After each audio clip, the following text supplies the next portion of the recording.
Prevention, Chapter 3, Part 2. After several awkward minutes, the damaged unicorn seemed to be calm enough for Celestia to approach. However, before she had taken 2 steps, he launched to his hooves, stumbling slightly as he made for the door. Do you really think that the guard shall let you leave without me? This brought Broken Shield up short. He turned to face Celestia, his one eye matching her 2 on the intensity of his glare. Inform Twilight Sparkle that I accept. Then he vanished in a pop of rose-colored magic. The ride back to Ponyville was rather quiet. Normally they would have taken 1 or 2 Pegasi chariots for urgent or official visits, or the train for regular, more relaxed trips to both Canterlot and back. These modes of transportation would easily allow for conversations to form between the friends, lending to a more relaxed and fun atmosphere during the ride. Such talk would typically entail information on what each pony planned to do in Canterlot, or what each pony had done in Canterlot. Normally, the carriage they were in at the moment should have encouraged even more conversation than usual, as it lacked the noise of the train and the wind of the chariots. However, on this trip between the town and the city, there was a problem. A large, scarred, one-eyed, possibly extremely dangerous problem. Broken Shield sat on the rear bench of the carriage. The sides belonged to Rainbow Dash and Pinkie Pie on one, and Applejack and Rarity on the other, the former of each pair having volunteered to keep watch on him, with Twilight, Fluttershy, and Spike seated in front, facing backwards. The majority of the time, all eyes were on the lone stallion. His eyes flicked between his 2 guards and Twilight with an erratic regularity. At one point, he noticed the seating arrangements and precisely which looks were passing between which ponies and when. From his angle, he could also see certain telltale signs: reddened cheeks, small giggles, shifting tails, stiffening wings. I have a question, Rainbow Dash. 7 heads whipped fully to focus on him, some eyes widening while others narrowed. The prismatic pony, most surprised out of the entire group at having been addressed, gave a small grunt that Broken took to mean, Go ahead, you magnificent stallion, ask your question that I may answer to please you and make myself joyous at being useful to your flawlessly astounding mind. If I wasn't here, would you be making out with cotton candy over there, or is your sense of public decency so hyrocotheric that you would have your head past your cutie mark already? Had the air been as still as outside the carriage's inn, you could have heard a feather drop in Appaloosa. A wet, muffled sound akin to a slap preceded a more defined thump as Broken's muzzle met Rainbow's hoof, a direct result of which was the back of his head introducing itself to the armored paneling of the carriage wall. He blinked several times to clear the stars out of his vision, and when the last little lights winked out of his sight, he found the carriage 1 pony roomier. Out of the barred window, a multicolored trail sped through the clouds. I'm surprised that she can fly with her wings like that. He chuckled to himself, purposefully refusing to notice the several glares that were directed at him. Glancing over at the pink confectioner, he grinned, and she stuck her tongue out at him. That was rather uncouth, Rarity finally said, and the stallion leveled a glance at her. And public displays of affection like that annoy me. Besides, you wanted to bite their heads off just as much as me for doing what they were doing. And just how would you know that? Because your idea of a romance is a privately passionate but publicly prude and prissy affair, like what you're doing with Applejack. This time the air was still enough for one to hear a feather drop all the way from Griffonia. No glares were issued, but instead 4 sets of eyes turned to watch the 2 ponies on the left side of the carriage, whose faces had lost enough blood for there to be an observable difference under their coats. Their eyes were almost entirely white, taking up the majority of the front of their heads with pinprick pupils, and focused on the scarred stallion seated to their right. Broken could have sworn that there was a mirroring magic at work on them. Both opened their mouths simultaneously, tried to talk, and instead emitted strange squeaks, turned their heads to face each other, then faced forwards and gave an unfocused, still huge-eyed and small-pupiled stare at the floor. Broken stopped smiling. Oh, fuck me, that was still a secret, wasn't it? 2 faint nods. The stallion's face went blank. And then he started roaring with laughter. Oh, fuck me! I'm sorry about that. I thought you 2 were already out. Oh, I'm so sorry.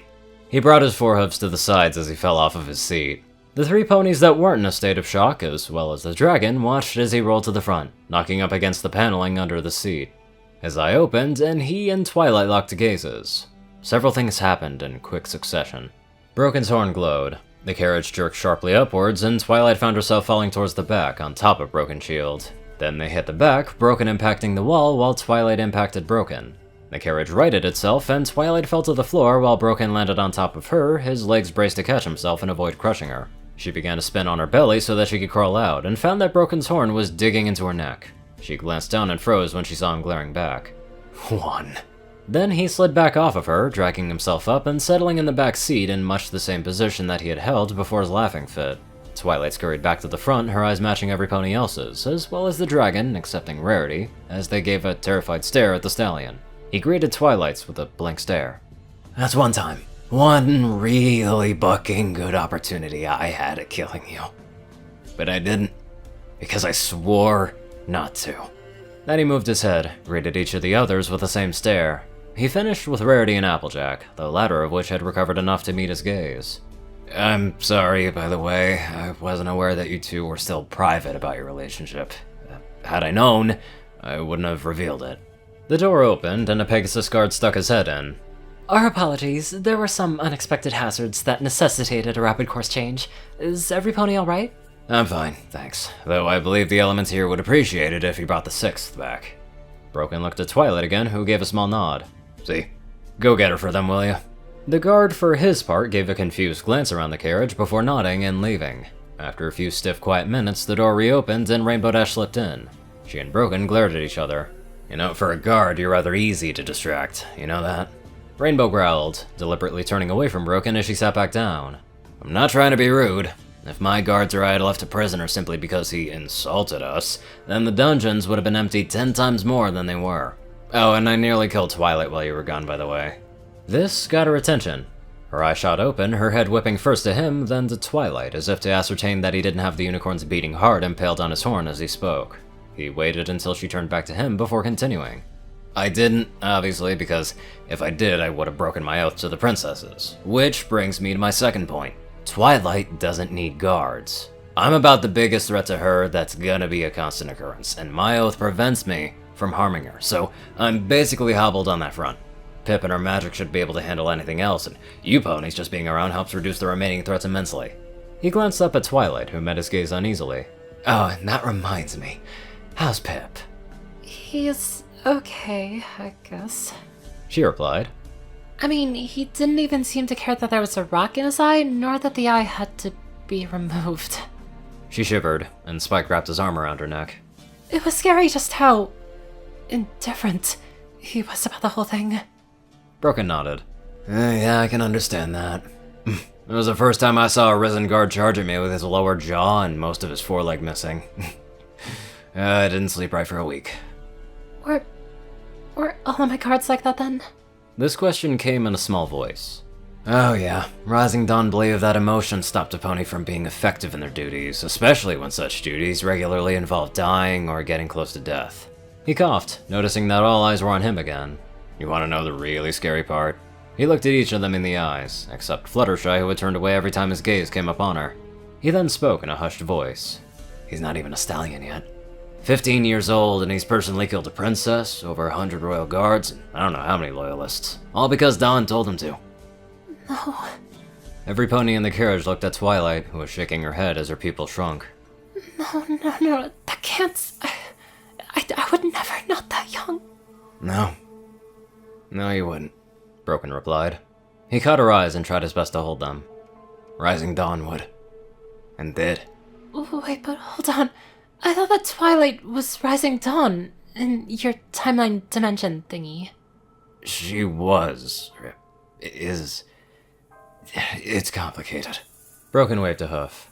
Princess Celestia sent me down here because she couldn't keep me in the dungeons for some reason, and Twilight volunteered to take care of me, something that I'm still uncomfortable with, by the way, and Celestia saw that it was a golden opportunity to get a record of what happened as well as showing Twilight that she's different from Rising Dawn, or some crap like that.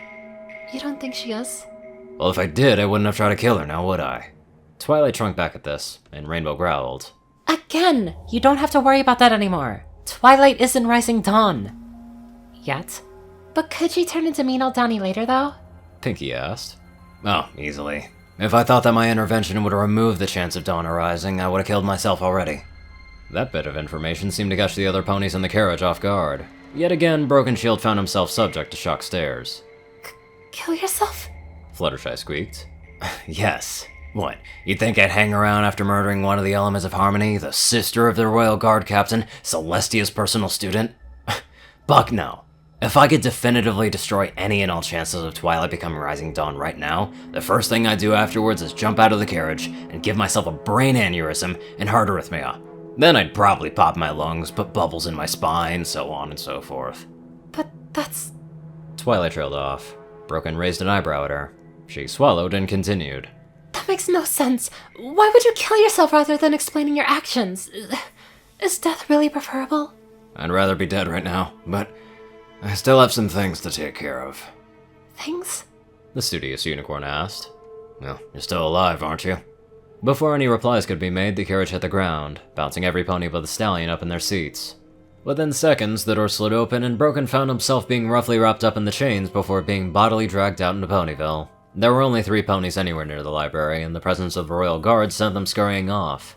Broken was rather unceremoniously thrown into the library, sliding into a bookshelf with enough force to send a few books, heavy ones, falling onto him.